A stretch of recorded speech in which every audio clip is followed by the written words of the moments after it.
What if? Well, we all like to dream, and luckily it's easy to express in German. We're talking about the subjunctive. A scary thought maybe, but stick around because it's a lot easier than you think. Grüß Gott, hallo, schönen guten Tag. Ich bin Billy Badger und das ist Bausteine 2.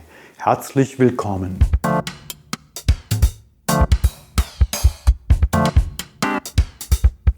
Well, you'll have clicked on this video thinking you're going to learn something new, but actually we already know how to do most of this already. And here's what we need to know. We need to know a little bit about how the simple past works and how to use modal verbs, and that's it. Okay, so first of all, let's think about why we might need a subjunctive form. What's the point of it? Well, if we're talking about ourselves, we're going to be using it mostly not to express what we are doing or what we did do, but what we would do. It's those hypothetical situations, often talked about as a kind of a conditional, since we say what we would do if things were a bit different. And a lot of the time, in fact, for probably most of the time, we can just use the verb würden, which means would. And we use it as if it was a modal verb. That's the subjunctive right there. So you might remember that expensive car we were looking at a few videos ago. I can say, ich würde das Auto kaufen, aber es ist zu teuer. That's pretty easy, isn't it? I would buy the car. Or maybe you're giving somebody advice, saying what you would do. Maybe you're talking to a tourist. An deiner Stelle würde ich an die Ostküste fahren. Or maybe, an deiner Stelle würde ich nicht schwimmen gehen, das Wasser ist zu kalt. So for most verbs, this is actually just the structure we will use. The correct form of würden along with the action verb. So look, pretty easy. But we need to remember that there are some verbs where we generally are not going to use this verb würden. And these are the same ones that we mentioned when we were talking about the simple past in speaking and everyday language a few videos ago. But if you didn't catch that video, you can watch it up here somewhere. But it was these verbs, sein, haben, and the modal verbs. With these verbs, we are going to use the real subjunctive form instead. Now, no need to panic because it's super easy to construct. This is what we do. We start off with the simple past tense form of the verb. Let's take the verb to be, the verb sein.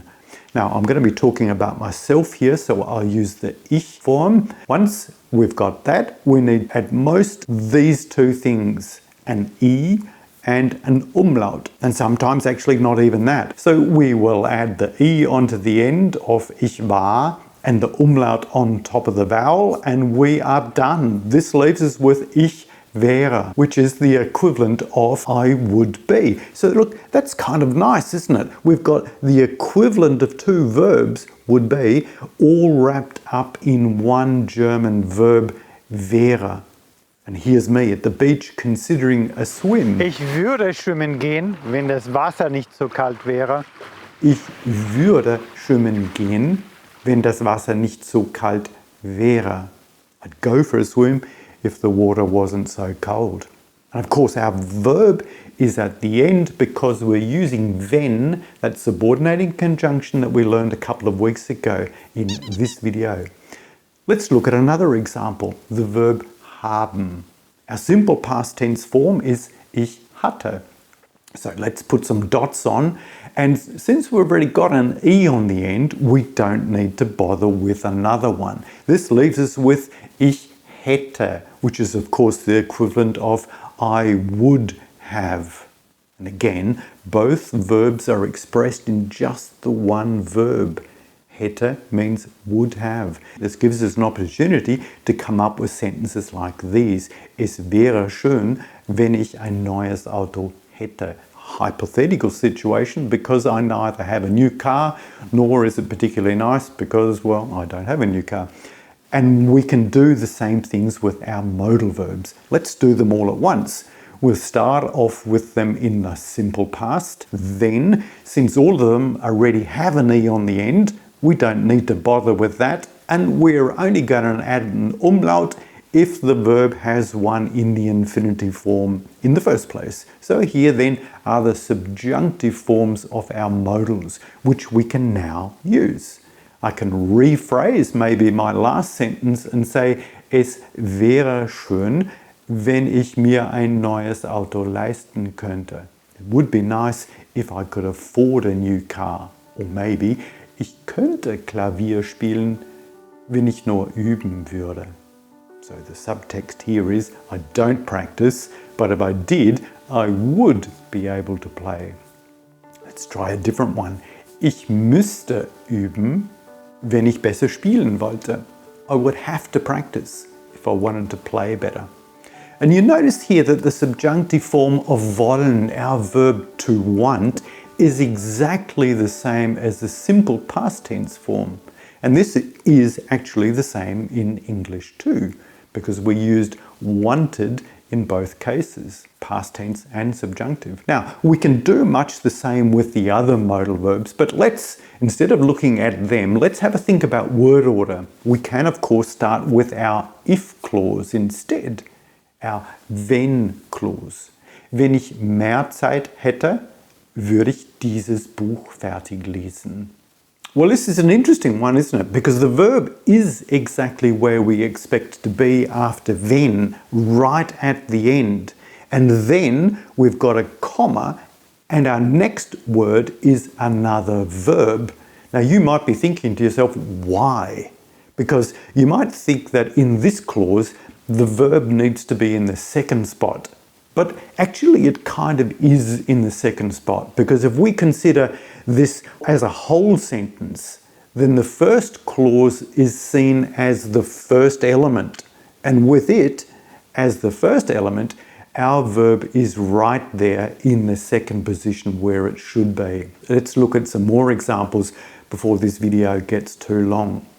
Wenn ich im September Ferien hätte, könnte ich wieder im Bergrennen mitlaufen.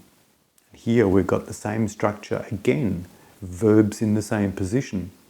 But let's turn now to a couple of examples of where you probably already are using the subjunctive, maybe without you really knowing.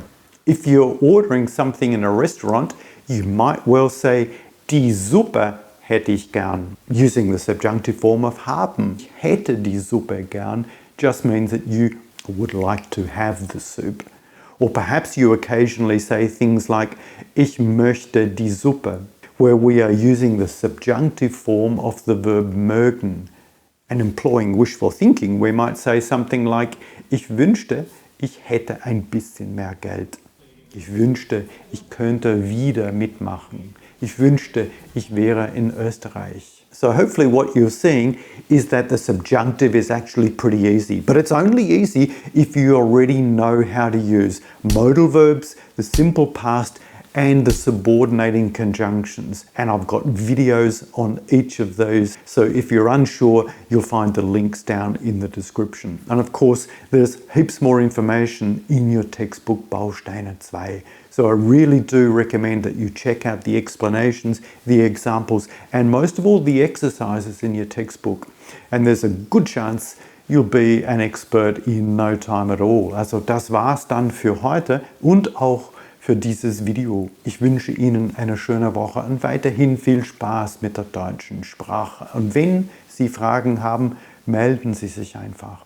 Have a great week. If you have any questions, get in touch. Drop a comment down below. See you next time. Auf Wiedersehen und tschüss. Sehr gut. Tucke, tucke, tucke.